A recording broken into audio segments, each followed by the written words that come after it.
There's body cues.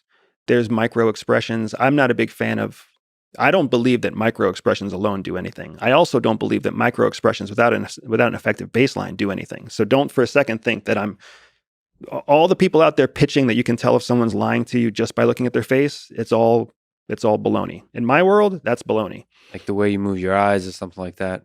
Without knowing a baseline, without knowing for that individual, then you actually don't know. And an individual's baseline is based on education, culture, life experience, you name it, right? So it's huge.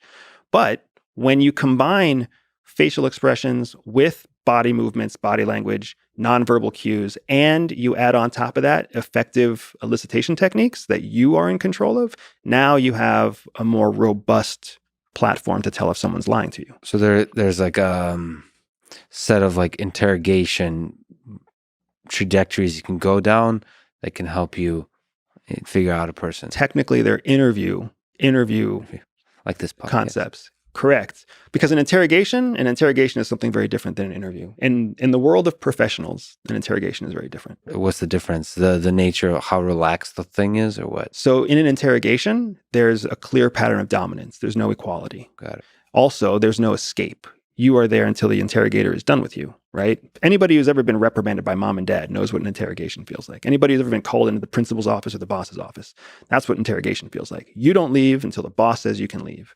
And you're there to answer questions, the boss asks questions. An interview is an equal exchange of ideas. You are in control of this interview, for sure.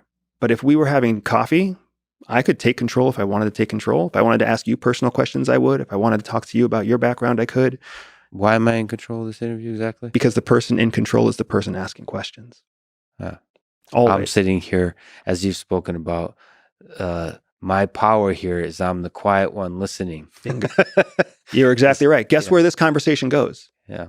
Anywhere you choose to take it, because you're the one asking questions. Every time I answer a question, I am creating a pattern of obedience to you, which subliminally, subconsciously makes me that much more apt to answer your questions. Of course, you can always turn that and start asking me questions. It should, but you're saying that there's through conversation, you can call it interviewing.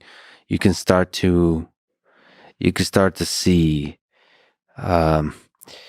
cracks in the story of the person and the degree to which they exaggerate or lie or to see how much they could be trusted, that kind of stuff. What I'm saying is that through a conversation, you develop a baseline, right? Like even just in the first part of our conversation, I've been able to create some baseline elements about you. Mm-hmm. You've been able to create baseline elements about me. Maybe they're just not front of mind. From those baselines, now we can push through more intentional questions to test. Got it. To test whether or not the person is being truthful because they're operating within their baseline, or if you are triggering sensitivities outside of their baseline, and then you can start to see their tells. That's fascinating. Yeah, baseline, like even like the tells, right? The eye contact. Like you've probably already formed a baseline that I have trouble making eye contact, and so if you ask me difficult questions and I'm not making eye contact, maybe that's not a good signal of me lying or whatever. Correct. Because I always have trouble making eye contact, stuff like that. That's really fascinating. The majority of your eye movement is to the right. Yeah. Your right, my left. Yes. Right, which is usually someone who's, if you ask microexpressionists, that's someone who's referencing fact. Yeah.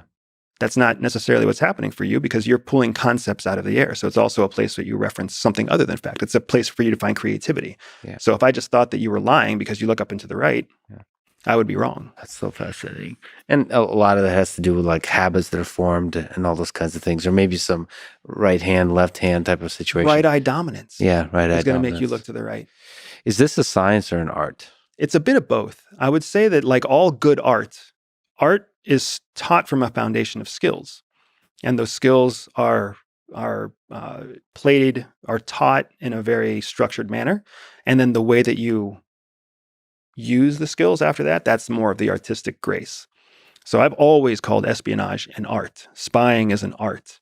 Being able to hack human beings is an art. But it's all based in a foundation of science. You still have to learn how to mix the color palette and use certain brushes.